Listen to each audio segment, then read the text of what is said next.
We are going to call to order the regular meeting for the Ottawa City Commission. It is 9:30, Wednesday, April 19th, and we're going to begin with the roll call, please. Mayor Kaler. Present. Commissioner Skidmore. Present.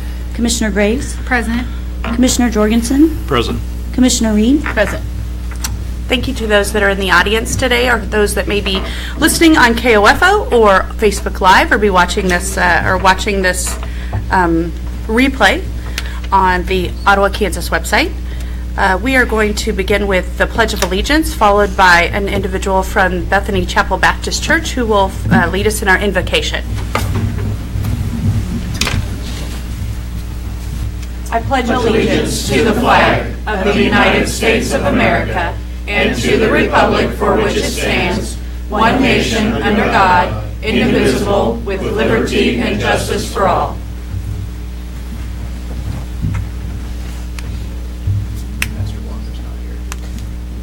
Okay, how about Scott? My apologies. I thought you were here to do the invocation. Would you like to lead us in prayer today? I would. Well, excellent. Thank you. You're welcome. Lord Jesus, we just thank you for our city officers and officials, Lord Jesus. Lord, we come at this time, Lord Jesus, to give them strength and the power to do what they have to do, Lord Jesus. Lord, just lead, guide, and direct us, and we'll give you all the praise, honor, and the glory for these and all blessings, and we ask in your holy and righteous name. Amen. Amen.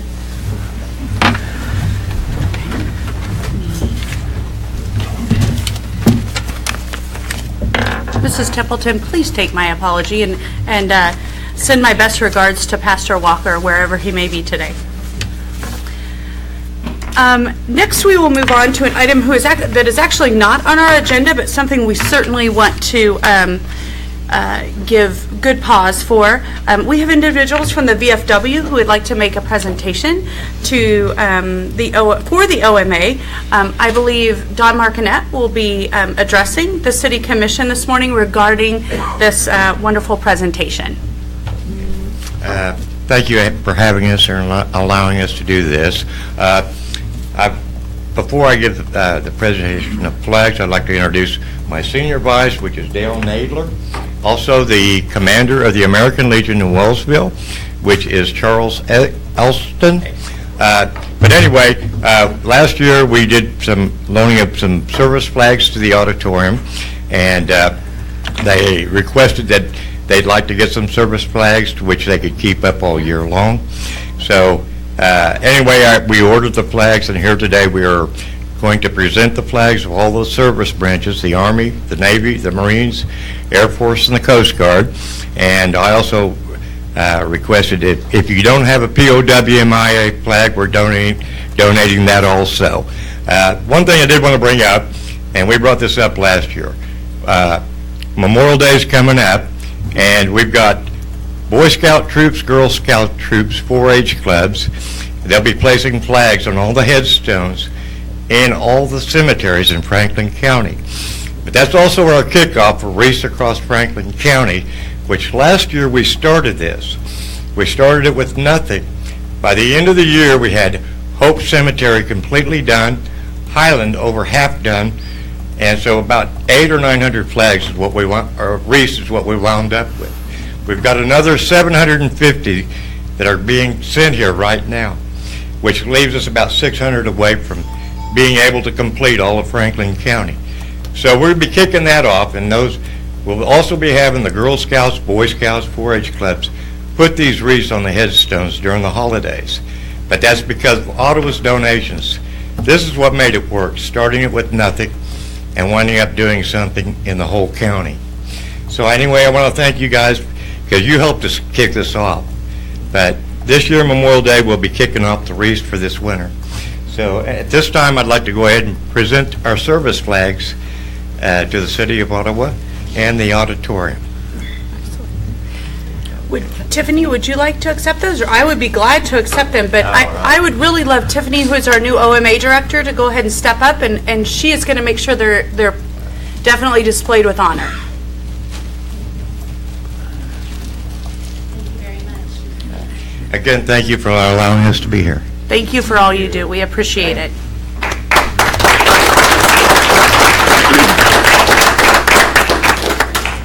I might want to note what a special event the Wreaths Across Franklin County has been, and really it has gained huge momentum in the last really 12 months. So we're excited to see that come to completion so that every individual who deserves a wreath on their grave at that time receives a wreath.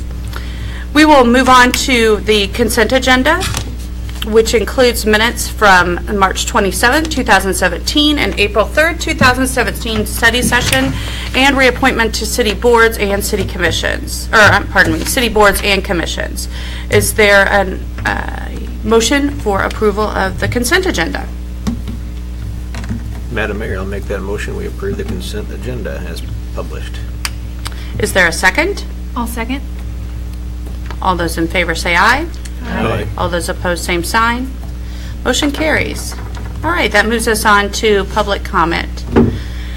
In the regular agenda, if I can get my iPad to work. All right, awesome. Do we have individuals who have registered for public comment today? No one has registered. Okay, we will not read that paragraph, although I do invite anybody from the public to, at any time, come visit with the City Commission, either at our study session or at our regular meetings. Next is item 10 on our agenda, which is the declaration. At this time, I'd like to give commissioners a chance to declare any conflict or communication they may have had that would influence their ability to consider today's issues impartially. Commissioners? Seeing none, we will move forward. New business. Proclamation recognizing April 28, 2017 as Arbor Day. As a Tree City USA designee, the City of Ottawa takes special notice of Arbor Day with the planting of a tree. Rhonda Eakley, actually, we're going to have Michael Hafley with the City of Ottawa accept this proclamation, and the proclamation reads as follows. Whereas, in 1872, J. Sterling Morton proposed to the Nebraska Board of Agriculture that the special day be set aside for planting of trees, and whereas this holiday, called Arbor Day, was first observed with the planting of more than 1 million trees in Nebraska, and whereas Arbor Day is now observed throughout the nation and the world, and whereas trees can reduce the erosion of our precious topsoil by wind and water, cutting heat and cooling costs, moderate the temperature, clean the air, produce oxygen, and provide habitat for wildlife. And whereas trees are a renewable resource that give us paper, wood for our homes, fuel for our fire, countless other wood products. And whereas trees in our cities increase property values, enhance the economic vitality of business areas, and beautify our community. And whereas trees, wherever they are planted, are a source of joy and spiritual renewal. Now, therefore, the governing body of the City of Ottawa, Kansas, does hereby proclaim April 28, 2017 as Arbor Day in the City of Ottawa, and urges all citizens to celebrate Arbor Day and to support efforts to protect our trees and woodlands, and urges all citizens to plant trees to gladden the heart and promote well-being among this and future generations. Signed this the 19th day of April 2017 by the mayor. Mr. Hafley, would you like to come forward? You know how this works. Take a smiley picture. Excellent. We'd love to hear from you. Thank you, Mayor and Commissioners. On behalf of the Tree Board, we want to thank you for your support with tree-related activities within the city. In honor of Arbor Day, we would like to invite the City Commission and the public to our tree planting on Friday, April 28th at 10 a.m. in Forest Park on the north end of the park. We will be planting 5 new trees in celebration of Arbor Day. Please come and join us, and on behalf of the the Ottawa Tree Board, thank you again for recognizing Arbor Day. Tell me again about the date on that. April 28th At Forest Park North yes, End? Forest Park. Excellent, thank you. Next, that moves us on to item 12 on the agenda. Proclamation recognizing April 23rd through 29th, 2017 as Volunteer Week. Ottawa Volunteer Week is April 23rd through 29th. Volunteers provide much-needed assistance and support to many local organizations and businesses. Teresia Templeton, ECAN coordinator will accept this proclamation. And the proclamation will be read by Commissioner Reed. The proclamation reads as follows. Whereas the entire community can affect positive change with any volunteer action, no matter how big or small, and whereas volunteers can connect with local service opportunities through community service organizations in Ottawa, and whereas Ottawa benefited in the past year by the following. Over 4,000 individuals served over multiple community agencies. Over 25,000 hours are volunteered with these agencies. The value of volunteerism in and around Ottawa totals more than $180,250 annually. And whereas during this week, all over the nation, service projects will be performed and volunteers will be recognized for their commitments to community service. And whereas volunteers have the power to fight the pervasive feeling of social disconnection experienced by 81% of Americans, especially young people, and whereas volunteers are vital to our future as a caring and productive nation, therefore, we, the governing body of the City of Ottawa, Kansas, does hereby proclaim the week of April 23rd through the 29th to be Ottawa Volunteer Week in the City of Ottawa, and urges citizens to join the effort and celebrate volunteers in our communities. By volunteering and recognizing those who serve, we promote unity and fellowship, we increase community awareness, and inspire by example, therefore fostering a community of understanding and compassion. Signed this 19th day of April 2017 by our Mayor, Sarah Kaler. Mrs. Templeton, would you like to come forward?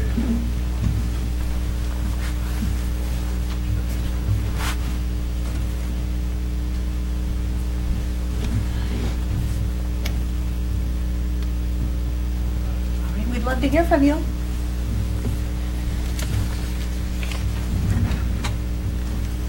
As we all know that we appreciate volunteers. Without volunteers, we could not get a lot of things done. And as you have read, we had many, many hours of volunteers across the city of Ottawa and Franklin County. And we do appreciate all of our volunteers. And on April 28th, we will have a luncheon for volunteers. So all volunteers are able to come and have a free lunch. Thank you. Great. That moves us on to, thank you, Mrs. Templeton. We appreciate you being here and highlighting excellent work that volunteers do in our community. That moves us on to the next item on our agenda. Resolution to establish a public hearing for the consideration of condemnation of the property located at 908 North Locust Street. This resolution establishes a public hearing to be held at 7 p.m. on Wednesday, June 7, 2017, for the consideration of the condemnation of the property located at 908 North Locust Street. For the purposes of this discussion, Mr. Sherman will lead. Good morning, Mayor and Commissioners. I'll start with our quick PowerPoint to give you a little visual representation of the structure. The residential structure is located at 908 North Locust. It's a mixed-use area, residential, some light industrial. The fire occurred last August, was extinguished fairly quickly, but sustained some significant damage inside and throughout. There was an investigation, was finally turned over to us in December. Standard procedure for us is to allow the owner a little bit of time to kind of decide on what they'd like to do, but we didn't hear any word back after some first correspondence. So earlier in March, we went ahead and made contact and sent a second letter in April.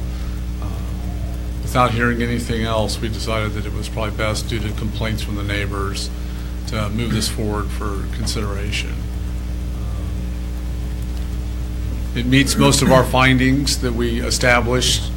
It's a serious item for us to bring a structure before you for consideration, so we have some strict standards to go by, and we base it on certain findings for a structure to be considered dangerous and uninhabitable, and it definitely, as you can see, falls within most of these parameters. So photos were taken back in February when we visited the site due to some complaints from the neighbors. Interior, it's mostly charred, uninhabitable. All the basic systems within the dwelling would have to be replaced. There's structural damage, and you can see where fire and smoke penetrated the outside envelope. And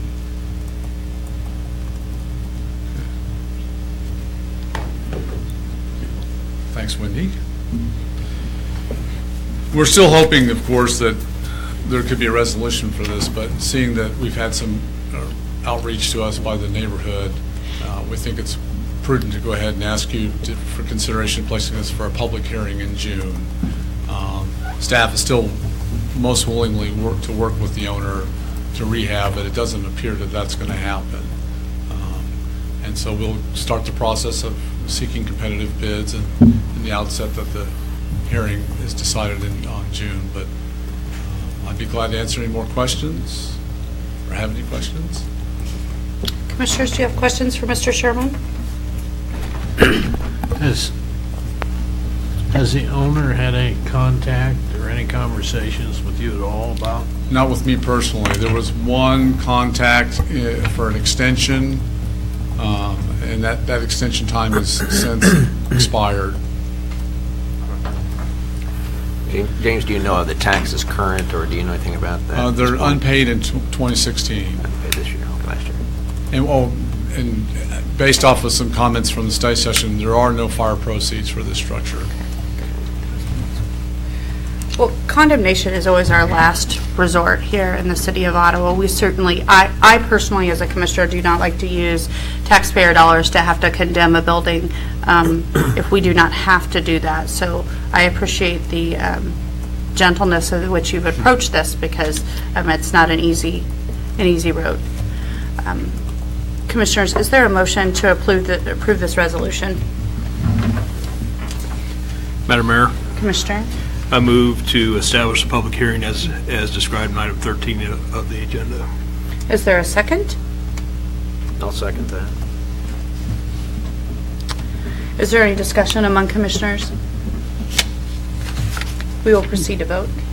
How do you vote, Commissioner Graves? Yes. Commissioner Jorgensen? Yes. Commissioner Reed? Yes. Commissioner Skidmore? Yes. Mayor Kaler? And I vote yes, motion carries. Thank you. Thank you very much. That moves us on to the next item on the agenda. Request for approval of ordinance vacating the alley right-of-way in Kirk's Addition located between North Main and North Hickory Streets, north of Dundee Street. An ordinance vacating a platted alley on the north side of Dundee Street, just north of Main Street, and retaining as easement to allow Calmar to complete construction on a new outbound facility. And I believe Mrs. Lee will be addressing this matter today. Good morning, Commissioners. Good morning.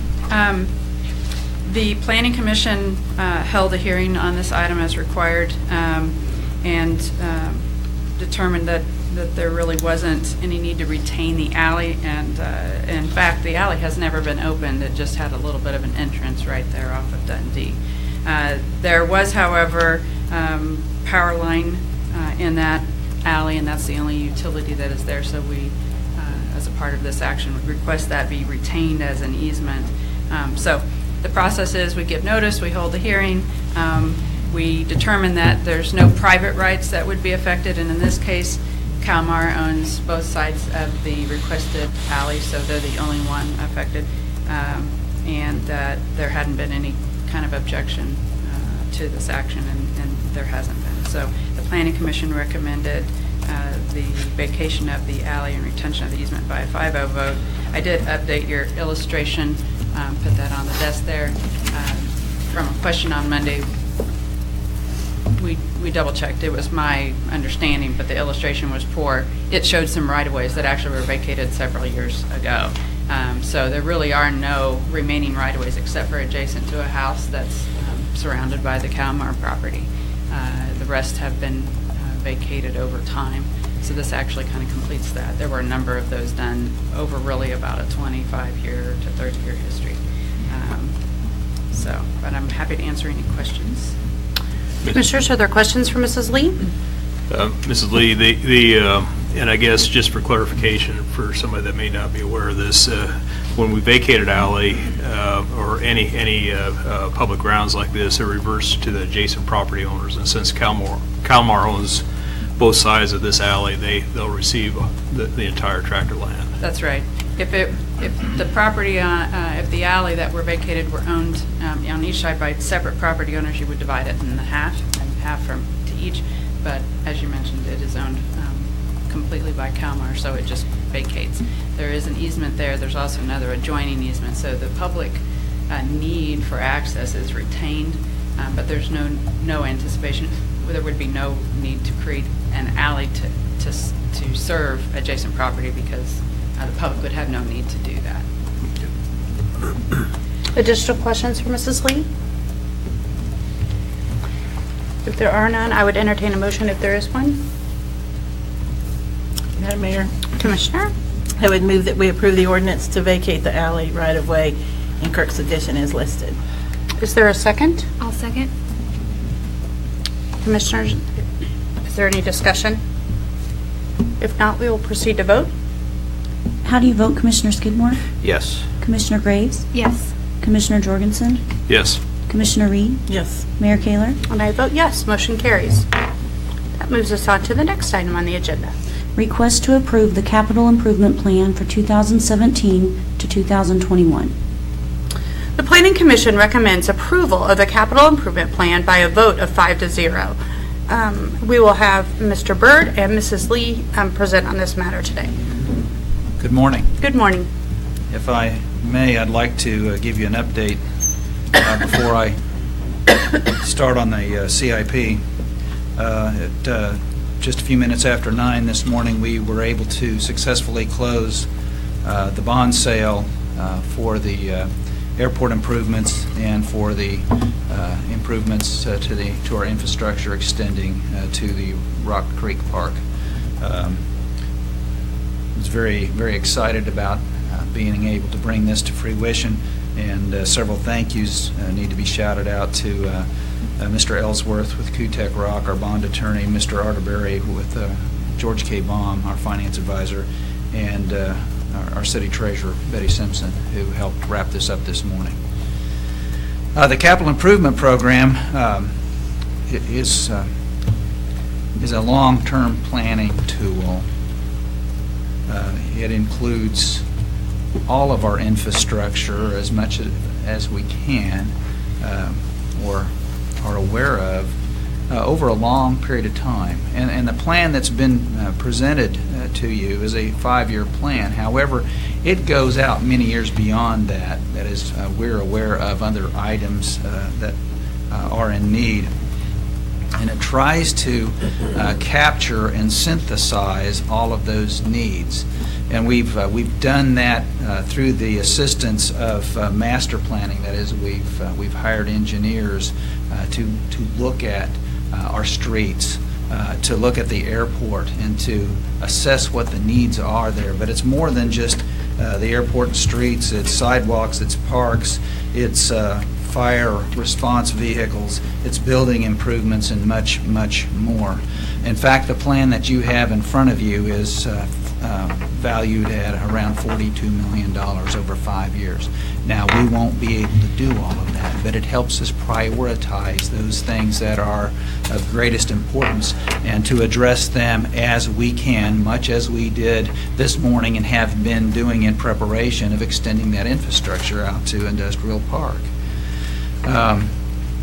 It's based, again, it's based on master plans, it's based on engineer recommendations, it's based on staff analysis and recommendations, and it is certainly based on citizen request. We listen to the citizens when they come to us and ask for certain things because, quite honestly, they see things that we do not see. It is what the CIP is a forecast model. And it gives us a framework to work on and attempt to be able to find financing in order to accomplish these things. And in the case of, I'm going to go back to the extension of this infrastructure. In that case, we were able to achieve the sales tax, which is funding that. It's no property tax dollars involved in that. This is being fully funded by sales tax, and we have additional sales tax to continue that extension as we move forward with that project. That, in a nutshell, is what the CIP is about. And I hope that helps you all, and I hope that helps the public because it can be a bit unwieldy. But before you is is the CIP. The Planning Commission has had an opportunity to look at it and forward it to you, and I think Wendy would like to address part of it as well. So. I just wanted to say, for the sake of the public, the Planning Commission represents the public in the sense that the comprehensive plan, which is the community's vision moving forward, identifies infrastructure and good planning for the extension of infrastructure, as well as maintenance of what we have, et cetera, as good policy practice, and one that the community, when they had their vision planning, acknowledged over and over again. In addition to that, the Planning Commission asked for information from staff about what items on there were on the various master plans that Scott mentioned, and there were some that were not. So then we could point out that this is a project that moved up in priority. For example, there was the 15th Street stormwater project that wasn't on the original stormwater master plan, but having heard from the citizens in that area, it was elevated and put onto the 5-year CIP. And so we could tell that story, is that some things are master planned because those are, as we heard on Monday, relative to other areas about the age of infrastructure or breaks or issues that staff is conscious of, and some are because people report things to us, and then as we observe them as staff, we determine that in fact there is an issue there that needs resolution.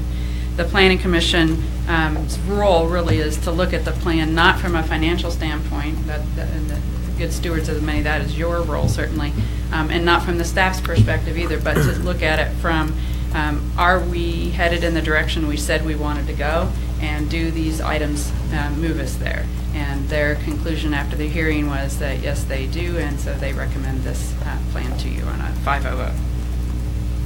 Commissioners, other questions for Mr. Byrd or Mrs. Lee regarding the CIP, capital improvement plan? I just had one question. I understand this is like a fluid document. It can be changed, of course. I know with our recent charrettes, it was revealed some things like a marketplace and maybe some improvements or amendments to downtown. These things can easily be added to this plan. Absolutely. That's what we're talking about. Yeah. Okay. I'm sure that you are correct, Commissioner, that as a result of the charrettes, we'll see some of those suggestions coming forward in the CIP in the future. Okay, thank you. Commissioners, additional questions? If not, is there a motion to approve the CIP for 2017 through 2021? Madam Mayor, Commissioner, I move that we approve the capital improvement plan for 2017 through 2021. is there a second? I'll second that. It's been moved and seconded that we approve the capital improvement plan for 2017 through 2021. Is there any discussion among commissioners? Seeing none, we will proceed to vote. How do you vote, Commissioner Reed? Yes. Commissioner Skidmore? Yes. Commissioner Graves? Yes. Commissioner Jorgensen? Yes. Mayor Kaler? And I vote yes, motion carries. Thank you. Thank you so much. Thank you for both of you on the work on that item. That moves us on to a report by our city manager. So 3 things, Commissioners. In case you don't recognize this individual, it's Do you wanna Dwayne introduce Finch, him? our city attorney, who's home on a short break. And we appreciate it. So, second thing is that today's lunch is at the school district. We will be over there, and as part of our portion, you will hear a report on 3 options for naming Rock Creek Business Park something other than maybe Rock Creek Business Park. So there you go. And I'm going to turn the meeting back over to Mrs. Lee, because we just got some news about some other dollars that are coming into our community. This is Good News Week. Mike and I have worked a little bit on a couple of different things lately to further some of the goals that we have in our parks and recreation amenities. And we just had heard, I got the letter, I think really late last week, but too late to be on the agenda for Monday, that partnering with Kansas Department of Wildlife and Parks, we have the 3rd phase of the Flint Hills Nature Trail that we can complete this year. They have awarded us up to $28,000 for the materials necessary to complete from the wastewater treatment plant to 7th.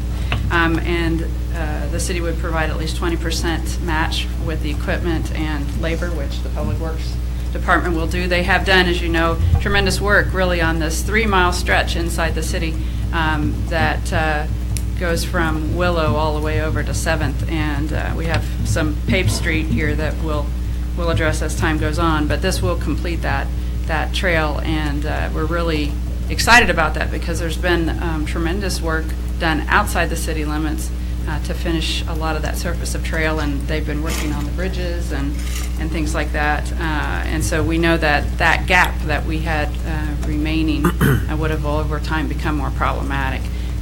In the short run, people can use the levee, but it's not ideal conditions, and sometimes there's, it's weedy, and there's stickers, and people report flat tires, and it's not ideal. So this will enhance our ability to provide that amenity continuance, and we also appreciate Utilities Department as well as Public Works for helping maintain that area. For some time, since that's a volunteer-driven trail, the maintenance has been challenging, but the city has stepped up in that. So in addition to that, we just got word this morning, I can stand up here. You're doing good. We just got word this morning that we also applied for, and some of you will recall this, but there's through the Department of Health and Environment, the solid waste program, there's an ability to use recycled tire products. And we were funded several years ago for that project to do tables in the east-west shelter and some park benches at the then new playground and the dog park. We looked at it this year and decided that we needed to apply again, and we received funding to provide the equipment or the materials to replace the tables in the main shelter house at Forest Park, and to provide benches at the new teen park that will go around the skate area and the basketball courts.